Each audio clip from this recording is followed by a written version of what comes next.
নিজের পরবর্তী প্রজন্মকে দেখায়, সেই বিশেষ দিনটি আজকে। এই দীর্ঘ সময় পরে এই সমাবর্তন অনুষ্ঠান হতে পারল, এই জন্য বিশ্ববিদ্যালয় কর্তৃপক্ষকে অভিনন্দন জানাচ্ছি এবং তার সঙ্গে সকল ছাত্রছাত্রী, তারা দূর দূরান্ত থেকে এত বছর পরে আবার এই বিশেষ দিনটিতে উপস্থিত থাকার জন্য এসছে, তাদের জন্য জোরে একটা হাততালি দিয়ে আমরা তাদেরকে অভিনন্দন জানাচ্ছি। বিশ্ববিদ্যালয়ের সময়টা কত তাড়াতাড়ি চলে যায়, কেটে যায়, বোঝা যায় না। যখন শেষ হয়ে যায় তখন বড় মনে কষ্ট লাগে। একটা আনন্দের দিন শেষ হলো, জীবনের একটা বড় অধ্যায় শেষ হলো, নতুন অধ্যায় শুরু। আমার ব্যক্তিগত আনন্দ আজকে অন্য বিষয়। তোমাদের সঙ্গে দেখা করা সেটা অবশ্যই ভীষণ আনন্দের ব্যাপার। এই ক্যাম্পাসে ফিরে আসা বহু বছর পরে, সেটাও একটা ভীষণ আনন্দের ব্যাপার। বিশ্ববিদ্যালয় কর্তৃপক্ষকে অশেষ ধন্যবাদ আমাকে এই সুযোগটা দেওয়ার জন্য, এবং এই নতুন সনদপ্রাপ্ত যারা, তাদেরকে ডিপ্লোমা প্রাপ্ত যারা, তাদেরকে অভিনন্দন জানানো, এটাও একটা বিরাট সুযোগের ব্যাপার। আমার জন্য যেটা, যে আমি বিশ্ববিদ্যালয়ে এসেছিলাম 72 সালে, তখন বিশ্ববিদ্যালয়ের সবে যাত্রা শুরু।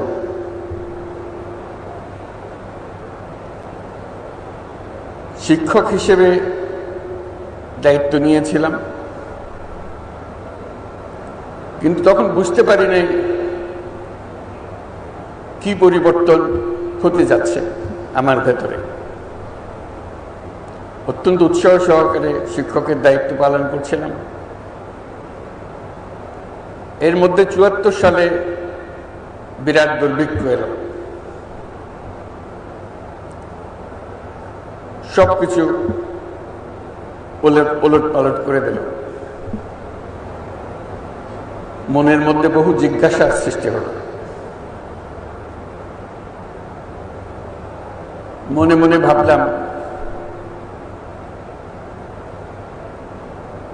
সারা বাংলাদেশের দুর্ভিক্ষ ঠেকানোর ক্ষমতা আমার নাই, কিন্তু আমি চেষ্টা করতে পারি একটি ক্ষুদ্র অংশের, এই বাংলাদেশের একটা ক্ষুদ্র অংশের যদি আমি কয়েকটি পরিবারের দুর্ভিক্ষ ঠেকাতে পারি, সেটা আমার জন্য বড় তৃপ্তির বিষয় হবে যে আমি একটা কিছু করেছি। সেই কারণে নজর পড়ল পার্শ্ববর্তী গ্রাম জোবরা। কি করব জোবরাতে? সারা দেশের হাহাকার, জোবরাতে কেউ তখনও মারা যায়নি, কিন্তু অবস্থা কাহিল। মনের মধ্যে প্রশ্ন জাগলো যে বিরাট জমি পড়ে আছে সামনে, চট্টগ্রাম বিশ্ববিদ্যালয় আর জোবরার মাঝামাঝি। এখানে তো অনেক ফসল হওয়ার কথা, তাতে তাদের সারা বছরের খাওয়ার সংস্থান হওয়ার কথা। জিজ্ঞেস করলাম, বলে না, এখানে হয় না, ফসল হয় না। কেন হয় না? বলতে বৃষ্টি না হলে তো ফসল হবে না।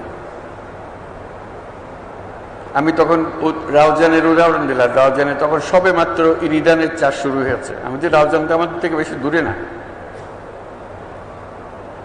বলে আমরা তো জানি না এগুলো। বলে তা হতে পারে। তখন আমি বিশ্ববিদ্যালয়কে জিজ্ঞেস করলাম, বিশ্ববিদ্যালয়ের ভূমিকা কি? যদি জ্ঞানের ভান্ডার যদি বিশ্ববিদ্যালয় হয়, এই জ্ঞান পার্শ্ববর্তী গ্রামে উপচে পড়ে না কেন? তারা জানে না কেন?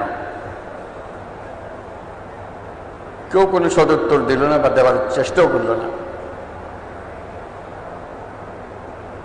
তখন আমি চেষ্টা করলাম যে এদেরকে চাষের দিকে আগ্রহী করা যায় কিনা। তখন বললো যে পানি তো নাই, রাউজানে পানি আছে, এখানে তো পানি নাই।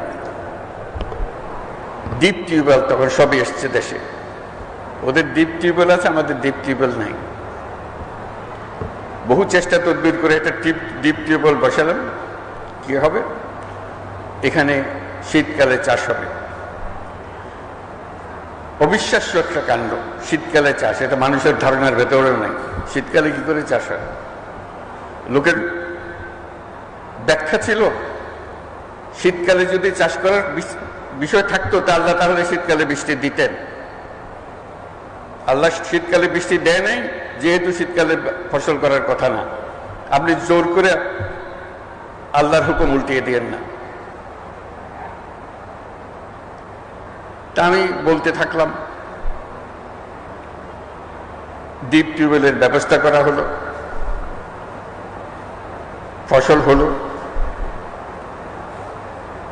পরবর্তী বছর যখন আবার চেষ্টা করলাম, বলে যে না, গত বছরের যে ফসল হয়েছে সেরকম তিতা ধান পেয়েছি আমরা। তিতা কেন? বলতে এত মারামারি করছি এই ফসল নিয়ে, এই বলে আমার এত দিতে হবে, এই বলে আমার দিতে হবে, আমরা নিজের ভাগ নিজে পাইনি, পানির ভাগ। একজন বলল যে এবার আর চাষ হবে না, ডিপ টিউবওয়েলের চাষ হবে না। পাশে একটা 12 মাস ছড়া আছে, ছড়াতে পানি আছে, আমরা ছড়ার পানি দিয়ে করি। আমি কৌতূহলী হইয়া ছড়ার দিকে গেলাম, দেখলাম যে হ্যাঁ পানি আছে। তাহলে এই ছড়া তো এখানে আছে, আল্লাহর পানি তো এখানেই ছিল, একদিন চাষ করেন নাই কেন? বলছে কেউ কোনোদিন করে নাই, আমরাও করি নাই।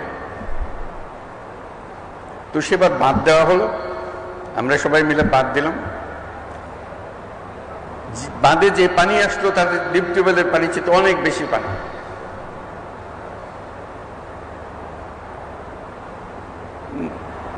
নতুন শিক্ষা লাভ হলো যে গরজ না থাকলে, ইচ্ছা না থাকলে সবকিছু থাকা সত্ত্বেও অভাব থেকে যায়। পানি আছে, জমি আছে, চাষ করা যায়, কিন্তু কেউ করে নাই কোনোদিন, আমরা কেন করব? একটা শিক্ষা লাভ হলো। এর ফলে জন্ম লাভ হলো তেবাগা খামার, সেটা দিয়ে আমাদের যাত্রা শুরু। তেবাগা খামার চাষ করতে গিয়ে যে সমস্যা হলো, ইরিধান চাষ করতে হলে লাইন ধরে রোপা লাগাতে হয়, আর এমনি ধান লাগাইতে হয় ছড়িয়ে দিলেই, বীজ ছড়িয়ে দিলেই ফসল হয়ে যায়। এখানে কষ্ট করতে হয়। তা বলে তো কষ্ট করবেন, খাবার যখন খাবেন কষ্ট করবেন না? বলে না, বেশি কষ্ট। অদ্ভুত একটা মানসিকতা। তখন আমি ছাত্রদের নিয়ে বসলাম যে তোমরা সাহায্য করো, আমরা সবাই মিলে মাঠে নামি, আমরাই রোপা লাগানোর জন্য সুতা ধরবো এবং চারা লাগিয়ে দেবো। যারা সে আমলের ছাত্রছাত্রী আছে তাদের মনে আছে, দলে দলে তারা মাঠে নামলো, লাইন করে চারা লাগালো। সে অভিজ্ঞতা তারা সারা জীবন মনে রাখলো যে আমরা জোবরাতে ইরিধানের চাষ শুরু করে দিয়ে এসেছিলাম। তার থেকে আস্তে আস্তে নজর পড়লো জোবরার অন্যান্য জায়গায়, সজ্জাপাড়া, দহনপাড়া, বড়ুয়াপাড়া, তাদের অবস্থা দেখার জন্য। আজকে এই কথা বলছি এই জন্য, আমি এসেছিলাম এখানে শিক্ষক হিসেবে। ক্রমে যতই দিন গেল দেখলাম আমি ছাত্র হয়ে গেছি। আমি আর শিক্ষকতার ভূমিকায় নাই, আমি শিখছি, ক্রমাগত শিখছি। এবং ক্রমে ক্রমে এই জোবরার, সজ্জাপাড়া, দেওয়াননগর, এদের যে মহিলারা আছে তারাই আমার শিক্ষক হল। তাদের কাছ থেকে অনেক কিছু শিখলাম। আমার ছাত্রছাত্রীরা তারা আমার সঙ্গে ছিল, আজকে অনেকে উপস্থিত আছে, যারা মহিলাদের কাছে আমাকে নিয়ে গেল, তাদের কাছে তাদের পাঠদান নেওয়ার জন্য তাদের কাছ থেকে অবাক হয়ে গেলাম। যা ক্লাসরুমে পড়ায় তার সঙ্গে কিছুর মিল নাই। যে কাজে হাত দিলাম সেটা ক্রমে মহিলাদের খুব পছন্দের জিনিস হলো। তাদের হাতে টাকা দিলাম, ঋণ দিলাম, 5 টাকা, 10 টাকা, 20 টাকা। 5 টাকা 10 টাকা যে মানুষের জীবনে এটা এত রকমের আনন্দ আনতে পারে কোনোদিন ভাবি নাই। তারা কৃতজ্ঞতায় গদগদ। আমি কোনো মাগনা টাকা তাদের দিচ্ছিলাম না, তাদেরকে বলছি এই টাকা কাজ করে আদায় আপনি রোজগার করবেন, আমার টাকা আমাকে ফেরত দেবেন, তাতেই তারা খুশি। অনেক কাহিনী শুনলাম তাদের। তারা কেউ নিজের নাম পর্যন্ত বলতে পারে না। আমাদের সমাজ এমন, মহিলাকে তার নাম শেখার জানারও সুযোগ করে দেয় না। ছোটবেলায় অমুকের মেয়ে, বিয়ে হলে অমুকের বউ, মা হলে অমুকের মা, সে যে কে সে নিজেও জানে না। আমরা প্রথম চেষ্টা করলাম আমাদের ছাত্রীদের দিয়ে একটা নাম স্থির করার জন্য। বহু কষ্টে একটা নাম তার বাইর করা, যে তার নাম বলতে দিয়েছিল কোনো এক সময়, অথবা কোনো মনে না পড়লে একটা নতুন নাম দেয়া, যাতে করে সেটা সে লিখতে পারে, মনে রাখতে পারে। এই লেখা শেখানো, এই লেখা শিখাতে গিয়ে তার জীবনের অনেক কাহিনী আসলো। প্রতি কাহিনী একটা চেটে একটা চমৎকার। এই থেকে আমি একটা সিদ্ধান্তে আসলাম। এটা বললাম যে সভা সমিতিতে বললাম, লেখালেখিতে বললাম যে ঋণ মানুষের মানবিক অধিকার। সবাই হাসাহাসি করলো। আপনি ঋণের কথাও বলেন, অধিকারের কথাও বলেন, এটা কোন ধরনের কথা? ইকোনমিক্সে তো কোনো অধিকারের বিষয় নাই, আপনি কোন সাবজেক্টের লেখাপড়া করেন? আমি ভাবলাম তাই তো, ইকোনমিক্সের তো অধিকারের কোনো বিষয় নেই, তাও আবার মানবিক অধিকার। আপনি বলছেন ঋণ মানুষের মানবিক অধিকার। অনেক খটকা, একটা খটকার পরে আরেকটা খটকা। তারপরে বললাম আমরা দারিদ্রকে জাদুঘরে পাঠাবো। বললাম আপনি কে জাদুঘরে পাঠাবেন? আমি বলছি আমি আপনার মতো একজন মানুষ, আমি পাঠাতে চাইলে আপনি আমাকে বাধা দিতে চান, বাধা দেন। বলেন এটা আপনার কাজ না, এটা তো সরকারের কাজ। তাহলে আমি আমার কাজ করে করতে থাকি, সরকার বাধা দিলে তখন দেখব। এই যে বললাম যে আমি জোবরার মহিলাদের কাছ থেকে নতুন অর্থনীতি শেখা আরম্ভ করলাম,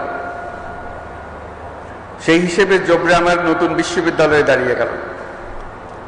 আজ পর্যন্ত যা কিছু করে যাচ্ছি,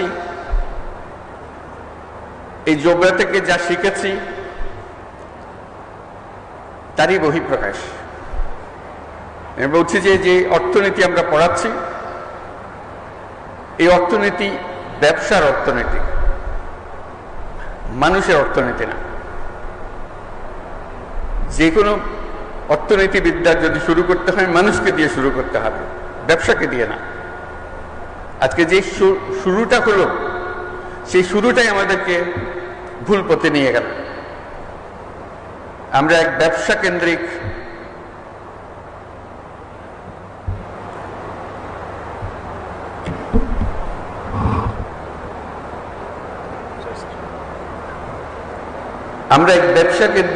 সভ্যতা গড়ে তুললাম। আমরা এই সভ্যতা আত্মঘাতী সমস্যা, আত্মঘাতী সভ্যতা, এটা টিকবে না।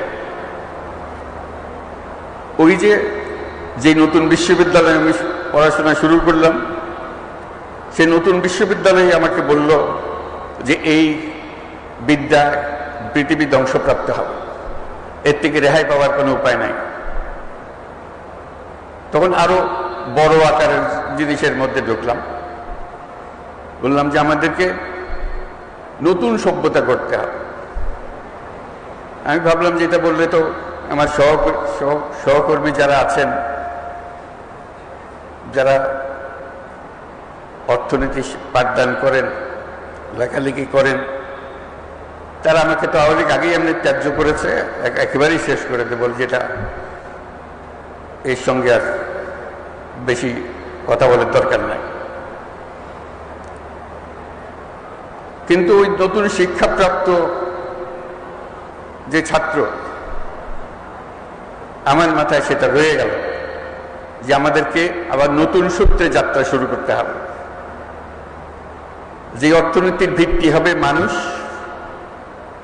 যে অর্থনীতির ভিত্তি হবে তার ভবিষ্যৎ পরিকল্পনা, ভবিষ্যৎ চিন্তাধারা, কিভাবে সে নিজেকে আবিষ্কার করবে, আবিষ্কার করার প্রবণতা, এবং তাকে যে দিকে তাকে ছুটিয়ে দেওয়া হয়েছে সেদিকে ছোটানোর থেকে বের করে আনা। এগুলো বলছি এই জন্য সমস্ত কিছুর বীজ বপন হয়েছে এই বিশ্ববিদ্যালয়ে, পাশে নতুন বিশ্ববিদ্যালয়। সেজন্য আমি জোবরার কাছে কৃতজ্ঞ, এই বিশ্ববিদ্যালয়ের কাছে কৃতজ্ঞ, যেহেতু বিশ্ববিদ্যালয় আমাকে জায়গা দিয়েছিল এখানে আসার জন্য। এরপরে যে কোনোদিন একটা নোবেল পুরস্কার পাওয়া যাবে এটা কোনোদিন মনে আসেনি, তবে লোকে বলা বলি করেছে মাঝে মাঝে। চট্টগ্রাম বিশ্ববিদ্যালয় যখন নিজের পরিচয় দেয়, হয়তো বলে যে আমাদের বিশ্ববিদ্যালয় থেকে আমরা নোবেল পুরস্কার পেয়েছি, গৌরব করে। ভ্যান্ডারবিল্ট বিশ্ববিদ্যালয়ে তারা গৌরব বোধ করে যে আমি তাদের বিশ্ববিদ্যালয়ের ছাত্র ছিলাম। আমি তাদেরকে বলি যে চট্টগ্রাম বিশ্ববিদ্যালয়ে গৌরব করার কারণ বড় দুইটা, তোমাদেরটা একটা, তাদেরটা দুইটা। এই জন্যে, এই পুরো কর্মসূচি যার জন্য নোবেল পুরস্কার, তার সমস্ত গোড়াপত্তন হয়েছে বিশ্ববিদ্যালয়ে, এই বিশ্ববিদ্যালয়ের সাহচর্যে। এবং সেজন্য এই বিশ্ববিদ্যালয় গৌরববোধ করতে পারে যে আমি শুধু এখানে শিক্ষক ছিলাম না, ছাত্রও ছিলাম এই বিশ্ববিদ্যালয়ের পাশের গ্রামের। সেই হিসেবে সে একটা বলতে পারে যে আমাদের বিশ্ববিদ্যালয় থেকে এটা নোবেল পুরস্কার পেয়েছে। আমি যেটাতে দৃষ্টি আকর্ষণ করছি সেটা হলো, আসলে এই বিশ্ববিদ্যালয় দুটি নোবেল পুরস্কারের জন্য গৌরববোধ করতে পারে। একটি তো আমি ব্যক্তিগতভাবে নোবেল পুরস্কার পেয়েছি এখানে শিক্ষক থাকা অবস্থায়। দ্বিতীয়ত হলো যে গ্রামীণ ব্যাংক সৃষ্টি হলো, সেই সৃষ্টির গোড়াতেও কিন্তু চট্টগ্রাম বিশ্ববিদ্যালয়ের আইনে, গ্রামীণ ব্যাংকের আইনে লেখা আছে পরিষ্কার এই ব্যাংক কোথার থেকে আসলো। এই ব্যাংকের জন্ম হয়েছে চট্টগ্রাম বিশ্ববিদ্যালয়ে অর্থনীতি বিভাগে, সেটা তার স্পষ্ট উল্লেখ আছে। কাজে দুটো, এবং গ্রামীণ ব্যাংকও একটা নোবেল পুরস্কার প্রাপ্ত প্রতিষ্ঠান। কাজে দুটি নোবেল পুরস্কারের জন্য এই বিশ্ববিদ্যালয় নিজেদের ছাত্রছাত্রীদেরকে জানাতে পারে যে এটার ইতিহাস কি, এবং এর প্রাসঙ্গিকতা এবং এর ভবিষ্যৎ করণীয় সেটা নির্ধারণে ছাত্র সমাজ তারা ঠিক করবে যে তারা কি ধরনের ভবিষ্যৎ চায় নিজেদের জন্য। কারণ এই বিশ্ববিদ্যালয়ের আরেকটি শিক্ষা, যেটা আমরা সবসময় সবাইকে স্মরণ করিয়ে দিই, আমরা যে ধরনের বিশ্ব গড়তে চাই সেই বিশ্ব গড়ার ক্ষমতা আমাদের আছে, সকল মানুষেরই আছে। কিন্তু আমরা গদবাঁধা পথে চলে যাই বলে আর নতুন পৃথিবীর কথা আমরা চিন্তা করি না। এই বিশ্ববিদ্যালয় যেন সব সময় এটা স্মরণ রেখে তার পাঠদান কর্মসূচি, তার গবেষণা কর্মসূচি শিক্ষকদের এবং ছাত্রদের জন্য যে চালু রাখে, যে আমরা শুধু খণ্ডিত বিষয়ে গবেষণা করার জন্য নিয়োজিত নই। আমরা এই প্রত্যেকটি গবেষণার পেছনে একটি আমাদের উদ্দেশ্য, সমস্ত বিশ্বকে আমাদের মনের মতো করে সাজানোর জন্য, মনের মতো করে বানানোর জন্য। আমাদের যদি সেই লক্ষ্য না থাকে তাহলে এগুলো গন্তব্যবিহীন গবেষণা, গন্তব্যবিহীন শিক্ষাতে পরিণত হবে। আজকে সবাই আনন্দিত, আমরাও আনন্দিত, তোমরাও আনন্দিত যে একটা এই বিশ্ববিদ্যালয়ে এসে তোমাদের প্রাপ্তি হলো। সবাইকে অভিনন্দন জানাই এবং আশা করি আমরা সবাই চেষ্টা করব যে পৃথিবীর ভবিষ্যৎ আমাদের নিজেদের প্রত্যেকের হাতে। আমরা যেভাবে বিশ্ব গড়তে চাই সেভাবেই বিশ্ব গড়তে পারি। আমি যেভাবে বলেছি সেভাবে গড়তে হবে এমন কোনো কথা নাই। আমি আমার কথাটা বলে যাচ্ছি, অন্যরা অন্যদের কথা বলবে, তোমরা তোমাদের কথা বলবে, কিন্তু নিজের মনের একটা স্বপ্ন থাকতে হবে। এটাই আমার আবেদন, যে আমরা কী ধরনের বিশ্ব চাই, কী ধরনের সমাজ চাই, কী ধরনের সংসার চাই, কী ধরনের শিক্ষা ব্যবস্থা চাই, এগুলো আমার মনের মাধুর মিশিয়ে আমাকে বের করে নিতে হবে। গতের মধ্যে ঢুকে গেলাম, যা আছে সেটা মেনে নিলাম, তাহলে কিছুই পাল্টাবে না, কিছুই পরিবর্তন হবে না। আজকে এই দুই বিশ্ববিদ্যালয়, চট্টগ্রাম বিশ্ববিদ্যালয় এবং মহিলাদের যে বিশ্ববিদ্যালয় আমার জন্য সৃষ্টি হয়েছিল জোবরা গ্রামে এবং পার্শ্ববর্তী গ্রামসমূহে, তাদের সবার কাছে আমি আমার কৃতজ্ঞতা জানাচ্ছি এবং সবাইকে অভিনন্দন জানাচ্ছি আজকের এই দিনটির জন্য। সবাইকে ধন্যবাদ।